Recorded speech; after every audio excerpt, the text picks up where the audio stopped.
Hello, this is my Viking eating knife that I made about a year ago.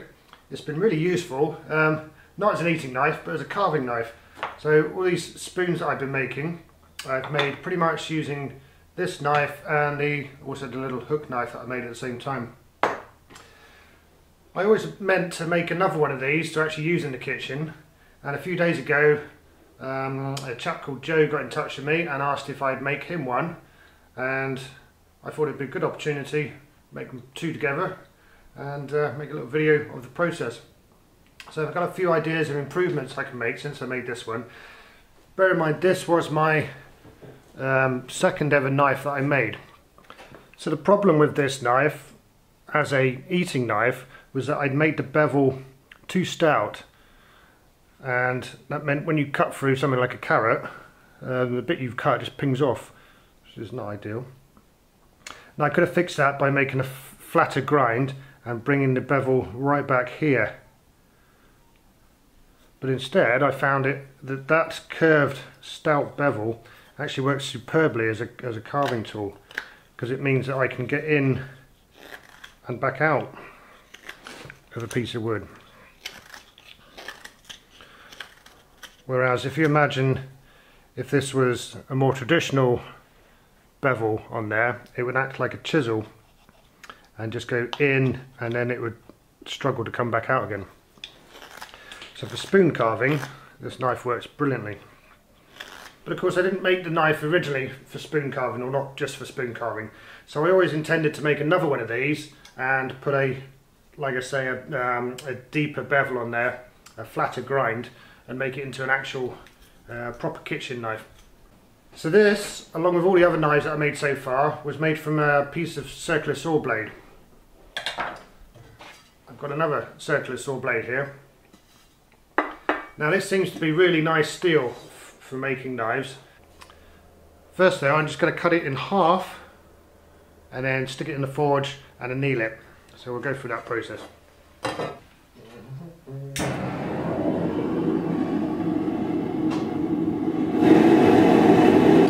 So annealing then means to bring the metal up to critical temperature, which would be like a bright red orange in this case, and then cool it down as slowly as possible.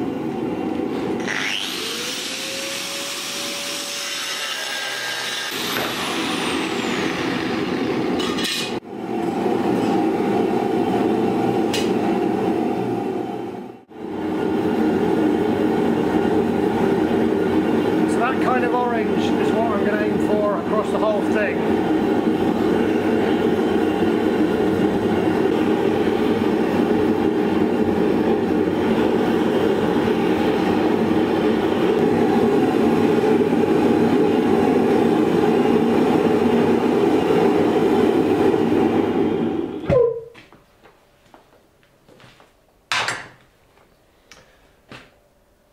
It's not ideal obviously, because it would be better if I could get a longer heat on the forge, if I had a forge with 2 burners, but it's good enough. So now I'm just going to leave that, let that cool down for, well, until I can handle it with bare hands. Right, hours have gone by and it's still too hot to touch. So in the meantime I'm going to start work on the handles. The handle on this knife is hawthorn. It was just a lump of firewood that I had, and it did the job. It's a nice close grained wood, but it's a bit featureless really, and it's not particularly pretty colour. When I made the little folding knife, I used some yew wood, which has got a really deep, rich, reddish, pinkish kind of colour to it. And I think I'm going to use the same, well no, I know I am. I'm going to use the same wood for making the new knives. There's a lump of yew. You might just be able to see the colour in it there. There's another lump somewhere.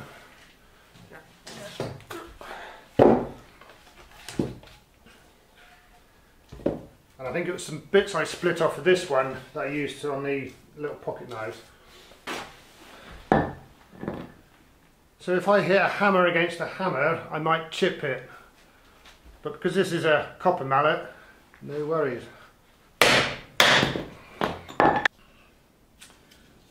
There we go. get one out of that. Bit more off.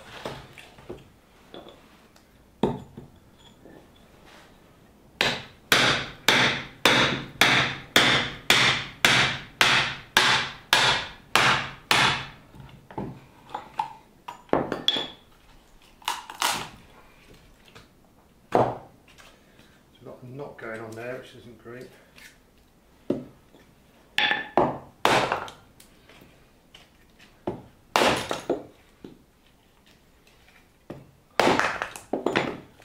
Yeah, there's one.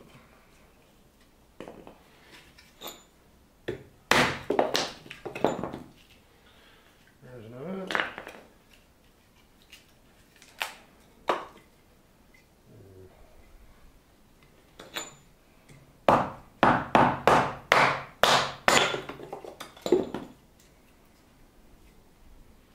Maybe there. Got a bit of a knot there, but that might work.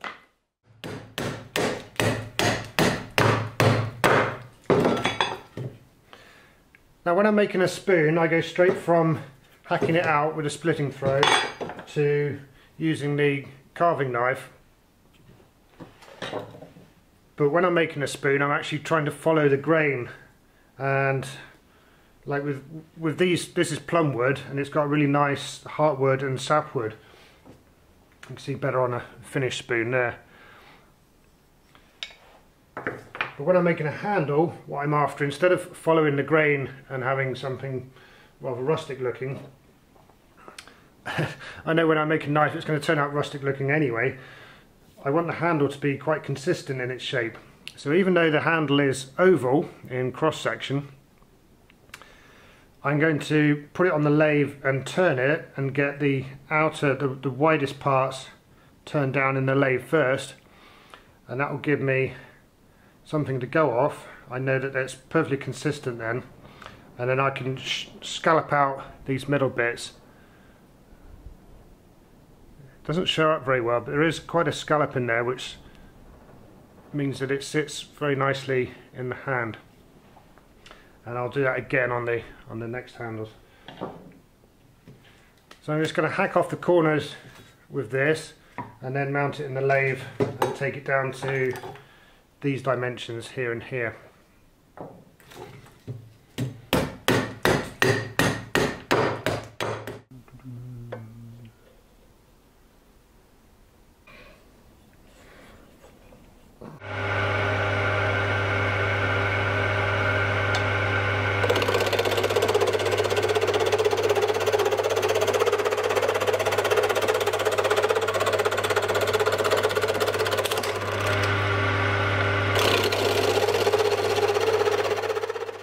This is the nicest colouring down this end, so we make that the base. So yeah, so if that's the end, that'll be the other end.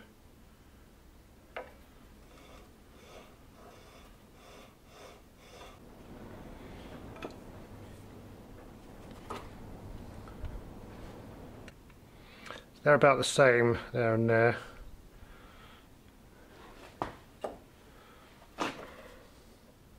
So that's where I want to get it down to.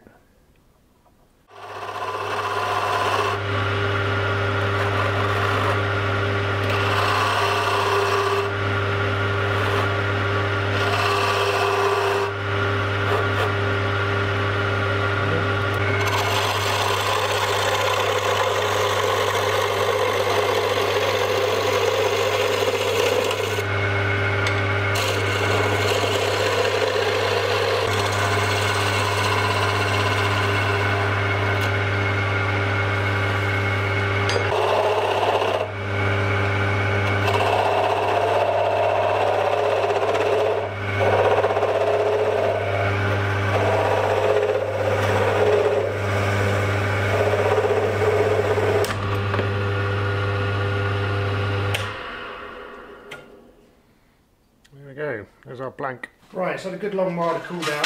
It's stone cold now.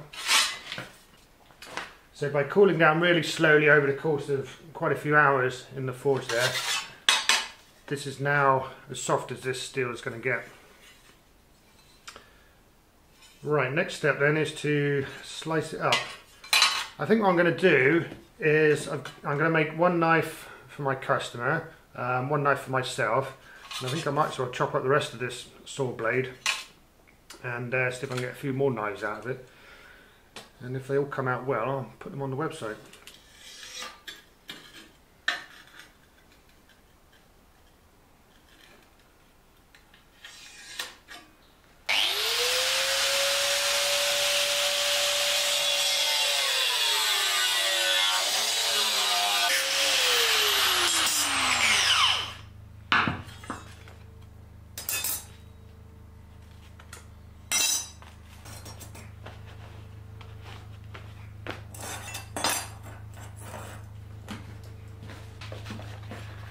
Here's my original plan, and there's the original knife. Now I've been asked to make the blade slightly longer on the customer's version. He wants 120. Yeah, so he wants the blade about that long compared to this one. The rest I'm going to make that length because I think having the blade length roughly the same as the handle length is about right for a utility knife like this. So what makes a knife is it tapers. Obviously it tapers this way, that's the profile taper, but it also tapers this way, this is the distal taper. And I like to forge in both of those. I could grind them with an angle grinder or a belt sander, but I don't like grinding all that much, and I prefer hammering. So I'm going to do that. But like I say, it's not desperately necessary. So the distal taper, coming from there down to a point here and tapering all that way, that's how you can have a sword which will be, 2 or 3 foot long and still be wieldable. Unlike something like, say, a machete, which doesn't have a taper and is a dedicated chopper. So that'll drop a bit there, a bit there.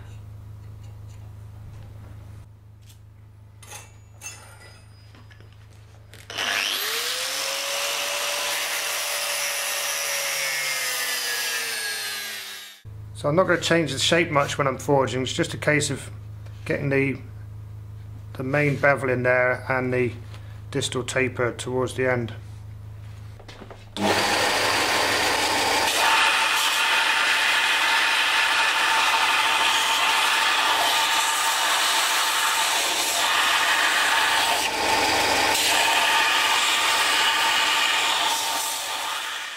Now I've done that, I've got a nice template I can use to make all the others.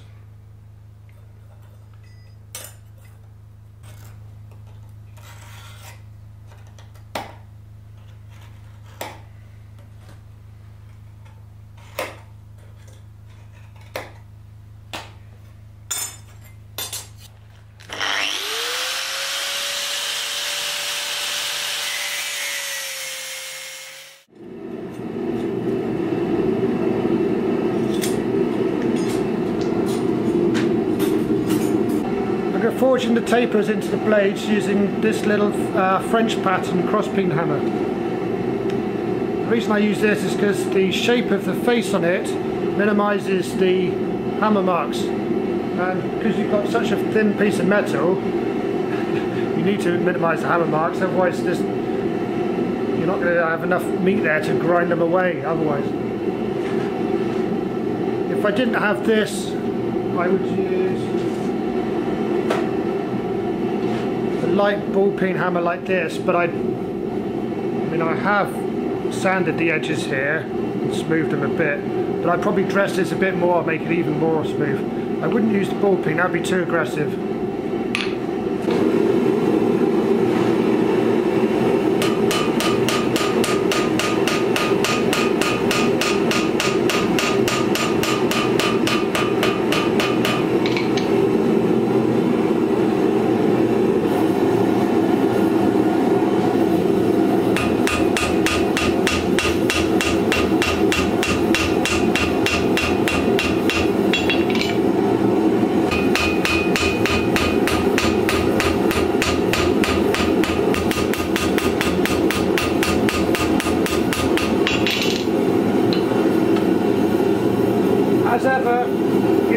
forging it and there's no colour, I'm simply planishing.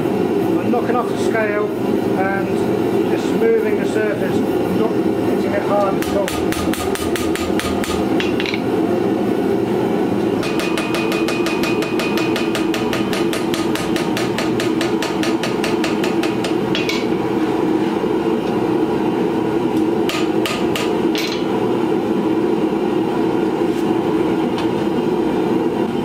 Right, that's as much forging as I'm going to do on it.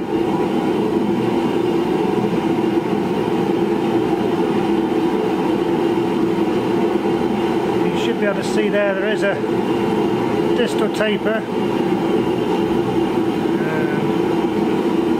Quite down to see. There is a profile taper as well. Next then I'm going to normalise this, because now I've put in a load more stress from hammering it to take the stress back out of the metal. I'm going to bring it up to the temperature you see the rest of them at, and then I'll put it on top of the forge, let it cool down. I'll repeat that 3 times and that will just relax the stresses that I've just put in there. Once that's done, then go back to the belt sander and do a rough grind on it, probably just with 80 grit, and I'll reshape it then and I'll put in the bevel that I'm going to have, and then it'll be ready for heat treating.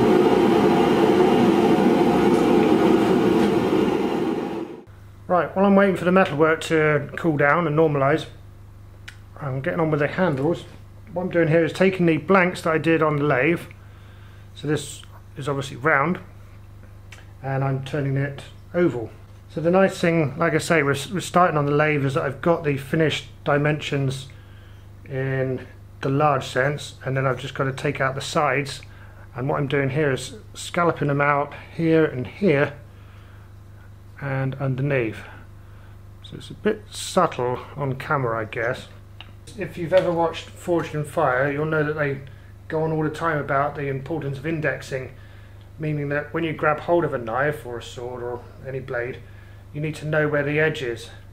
So because this is a steep oval here particularly, your fingers automatically sit around it and you know where the cutting edge is without needing to look at it. And it makes a knife much more usable than if I just put a round handle on it like that. You could pick up the knife and the blade could be pointing in any direction and you'd have no feel for it. So it's a matter of ergonomics. So that's going to be the backstop.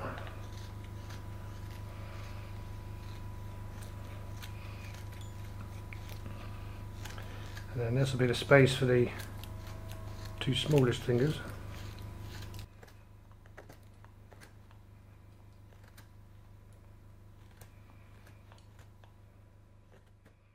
That's the bulk of the material removed, and then I'll take it to the belt sander and just tidy it up, make it more consistent and obviously smoother. It's the finessing that takes the time of these things, but that's what makes the difference between something that you want to pick up and use and something that's just been made indifferently, I suppose. But it is very satisfying when you work your way towards something, you know, it's, yeah, each little bit that you do makes it handle better, makes it more comfortable.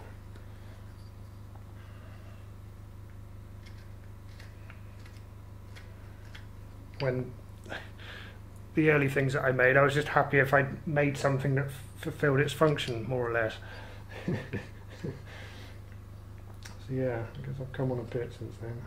So I want this to be flat, I want the sides to be flat, and I want to even out some of these, and then we'll go back to hand finishing.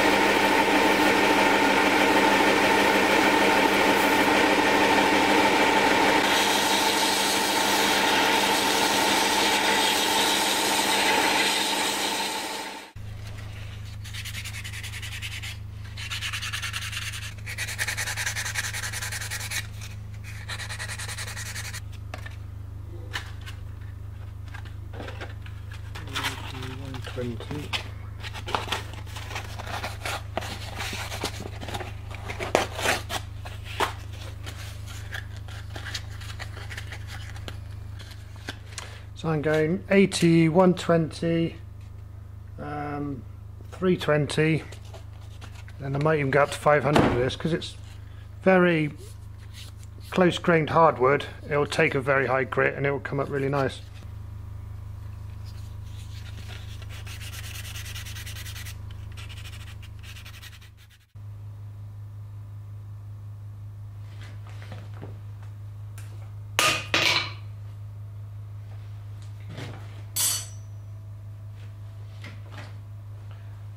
Right, so I'm going to normalise them one last time. I'll bring them up to nice bright orange. Put them on the top here and let them cool down for an hour or two.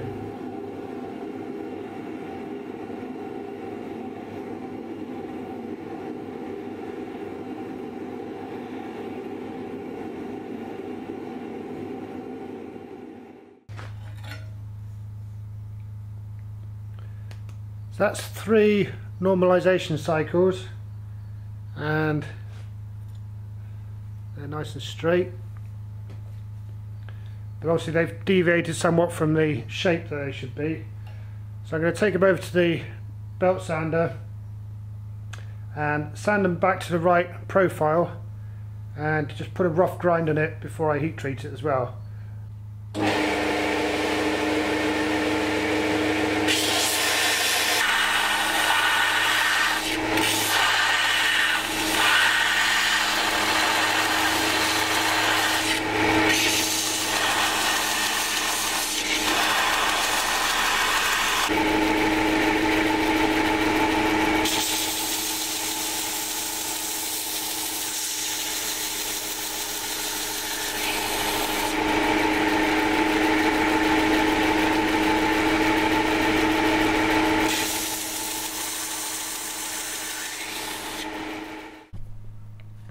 Yeah, I think that'll do us for the rough grind. Just to get some shape in there, start to get the bevels roughed in. The process then, if you think back to the annealing, we were taking all that structure of the metal, and once it comes up to critical it starts to soften and move towards a liquid state, not anywhere near it, but towards it. And then when it cools down it all settles down, and that's the softened state, that's as soft as the metal gets. So to harden it, we bring it back up until it gets to that critical temperature again, and this time it's quenched in the oil and that freezes it. So at that point the metal is as hard as it can get, but it's also very brittle. And once it's been quenched, I mean particularly if it was water quenched, but even an oil quench, it's going to be too hard to be of use really. It would tend to chip on the edge. So then you temper it, and tempering just entails taking it back up to a certain temperature and takes the edge off that hardness, and it's a properly tempered blade is a proper blade. I hope that makes some kind of sense. So basically then, to recap, I'm going to bring it up to temperature, stick it in this oil, then when it's quenched it'll go in the kitchen oven at gas mark 9 for about an hour, and then I'll cool it down, and then same again, so 2 tempering cycles, and then we'll have an actual blade. The oil I use is olive oil, simply because I got loads of it. When I bought the big containers that I use to keep my rainwater in, the big IBC containers, they'd been used for olive oil storage before. That's why I bought the containers, because I knew they'd had something food grade in them. And I managed to tap off about 80 litres of olive oil, which I'm still working through some of it for cooking, but they're like the dregs at the bottom. I put in here and I use it for quenching. It has the advantage, olive oil, of not being too toxic, so I'm quite happy to stick it in the kitchen oven and do the tempering in there, and it doesn't stink the place out. It has an obvious disadvantage. This is what olive oil looks like in wintertime. Yeah.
hard and yeah, splendid. As you can tell by that noise,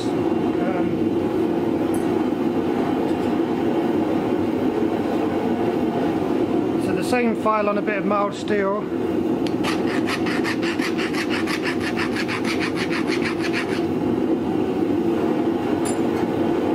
And then again on the knife. And it's having no effect on it at all. So there we go. Let's turn a piece of metal into a knife. But of course it's too brittle to use at the moment, so like I say, I need to temper it.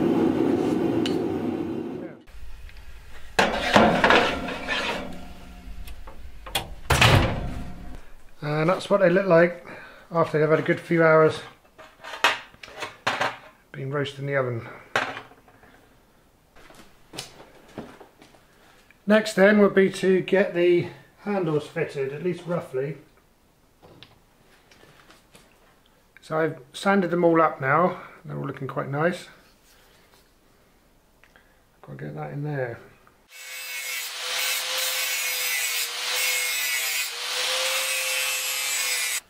That's just a little chamfer on there, and it should make it easier to burn in.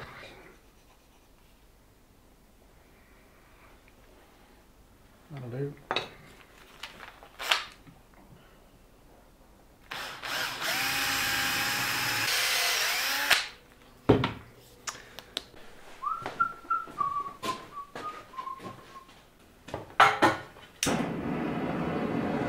Now the clever bit's going to be not overheating the actual blade, because obviously I've heat treated and tempered this now, so if I let the heat, I'm going to need this bit to be red hot, but if I let that heat travel up into here, it'll ruin the heat treatment. So probably I think what I'll do is try and do it with my bare hands, and then if I feel it overheating I can just quench this end in a bit of water.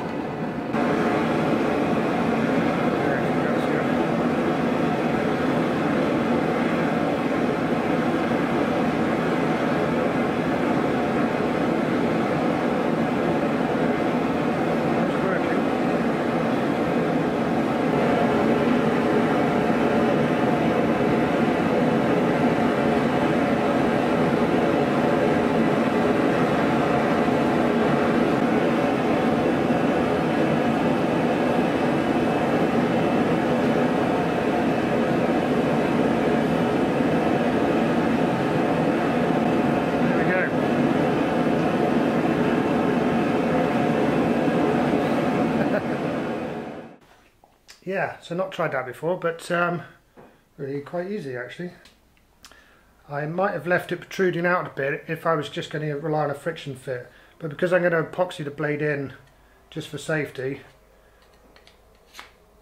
I think that kind of fits just about right. Right then, the next thing is a copper ferrule needs sorting for there. Then I can get on and sharpen the actual blade. So 22mm copper plumbing pipe. Give it a little clean up.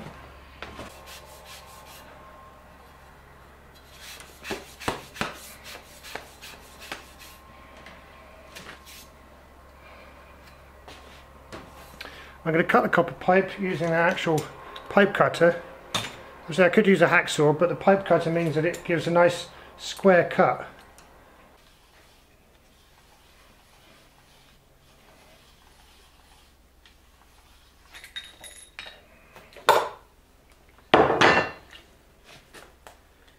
There it is. Probably better to squidge this in a vise, but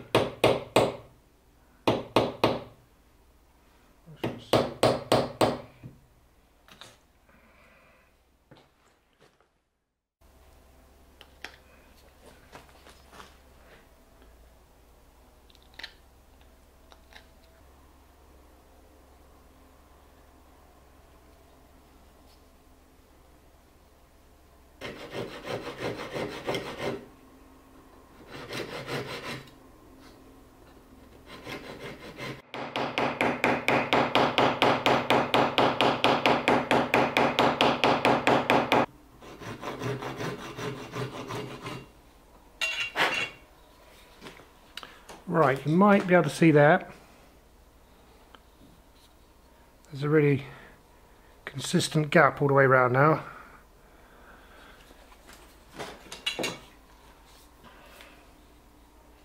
Now it's ready to be knocked in, and that'll be that. Before I do that, I'm going to re-sand the outside here because it's gone it's filthy now. So yeah, that will slot in there.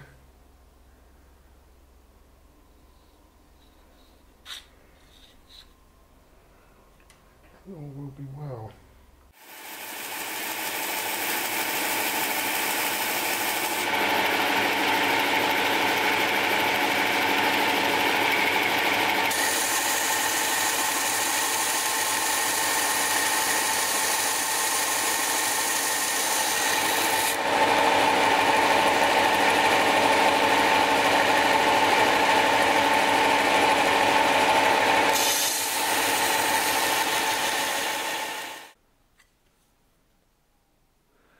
That's with 80 there, nearly done with the 80 I think.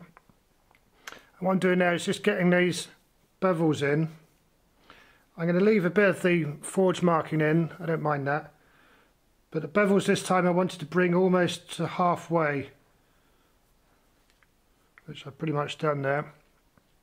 It's not got an edge yet, that'll be next. So I'm going to keep, now they've come to there, I'm going to keep going until they meet. So you might be able to see this.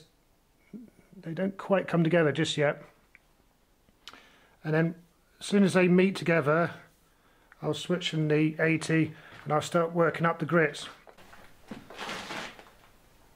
So yeah, this is the bit that takes, I don't know if it takes the time, this is the most tedious bit, definitely. Grinding is just so boring. Yeah, I just don't, there's no way I'd have the patience to be a real knife maker. Even if I gain the abilities. But yeah, anyway. Stop grizzling and get on with it. So I'm going to work up from 80 there to 120, 320, I think 400, all the way up to 600 I'll take this.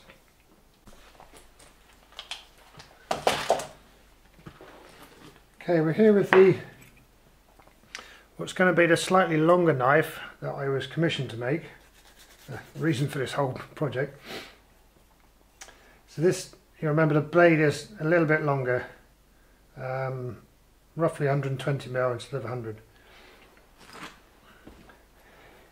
The chap also asked me to put in a lanyard hole. So if we look how far the tang is going to go in, it's going to go to there. So there's plenty of room for a lanyard hole, even though I've shaped the ends. I picked a handle where there's a bit of meat left. And yeah, my idea for it is I've found a bit of old gas pipe, so this is also copper pipe, but obviously much thinner. And I'm going to simply drill a hole in the middle there, and then line the hole with the pipe. And if I peen both the ends, that pipe should swell a little bit and jam in the hole. That's the theory. This time, because the amount of time it took me to make these handles, I'm going to try out that theory first. So yeah, just an off cut here. So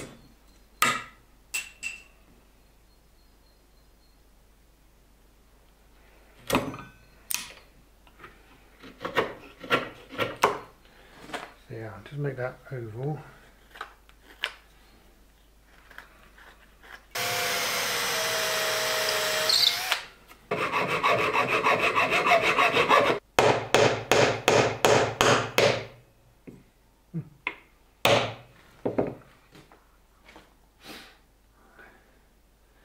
Well, that's one of those, the operation was a success, but the patient died on the table.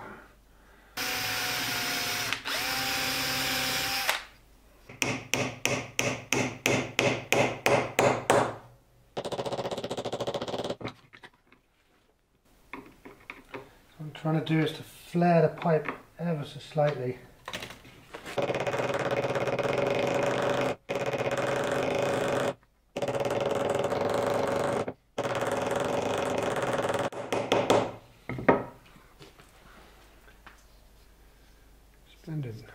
Right then, it's time to do the final fitting. So the copper ferrule is on there, that's jammed quite well in place. What I will do as well is just hit these side bits with a centre punch, and that will just lock the ferrule in place. Where's the original? There it is. Just like on the original there.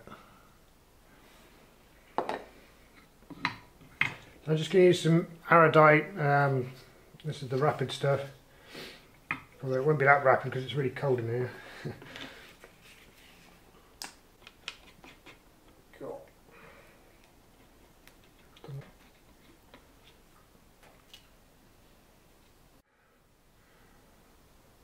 Put that in there. Right, the last couple of millimetres, I'm going to just put it in the vise.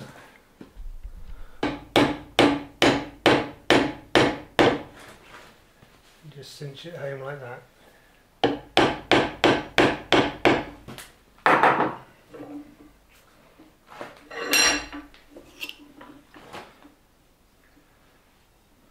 There we go.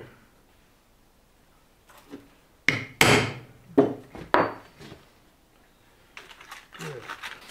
Right, so I'll let that go off, and then we're on to final cleanup and final sharpening.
This U-wood, when it's properly oiled and given a bit of time, comes up this lovely red, like the pocket knife that I did, covered in dust. You should be able to see that. It's a really nice deep reddish colour, and that's what these handles will look like. So this is currently kind of pinkish.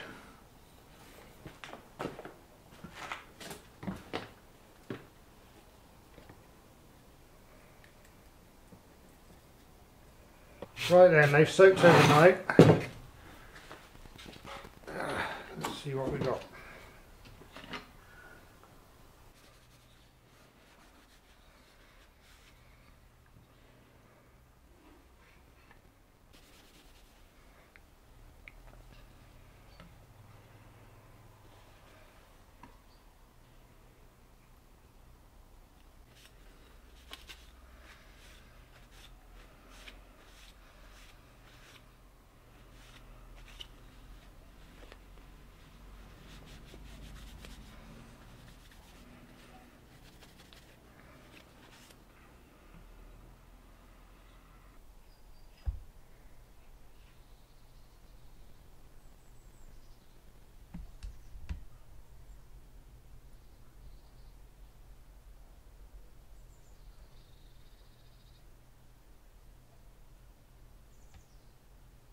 So there we go.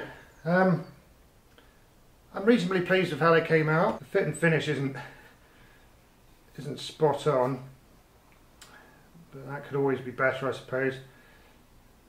Some of the insertions are a bit wonky. I don't know if that comes up on camera, but it's slightly offset, and that's just how it burnt in there, which is, it's a bit irritating. It doesn't actually affect the functionality of the knife at all, but it's just a bit annoying. But the bevels that I've put in, they curve nicely now from about the halfway point all the way to the end. Just one bevel going all the way down, and that came out really well, so I'm happy with that. Yes, it's kind of moved away from its original Viking type shape. I think that's a more authentic shape of a knife. The blade is obviously the same, but it's got a slightly more ergonomic handle now. It does sit well in the hand, and I think it will make a really good kitchen knife to go along with a big kitchen knife that was the first ever knife that I made. They're very humble knives. I mean, that was the design, that's certainly the outcome. But obviously that'll be reflected in the price. It's probably a good time to mention my pricing policy for things that I actually sell. I price everything according to what I think it's worth, which has nothing to do with how long it actually took to make. For instance, the wooden spoons like this, I think I'm selling them at £14, but they take at least 2 hours to make, and they have about a 50% rejection rate as well. Quite often I get to that kind of point with it, and I'll find some defect in the wood and have to throw it away and start again. But still, a wooden spoon, even a nicely made wooden spoon, is not going to be worth much because it's a wooden spoon. Things like the pokers that I make, they're really good, if I do say so myself. They're a design that's evolved over years, and they're proportionally very nice. The scroll is just right, and the way it transitions into the twist and into the square taper all just works, and so I value that more than I would say the candle holders, which are quite a generic design. Although they're competently made, they will evolve more and go up in price as well. This one I think is the prettiest. I'm not sure if the figuring is shown up there, but it's got some really interesting colours going on. I don't think I'm going to sell this one. I think I'll give this to Grandad. I know I gave him a knife last year, but it's his birthday again. So yeah, so I'll give one to Grandad. I'll keep one. That's for the customer. So there'll be 3, I think, will appear on the website. Right, I'm going to take these back inside, I think, and put them in the warm kitchen to dry. They're never going to dry out in there, it's so cold. And yeah, thanks for watching. See you next time. Cheers.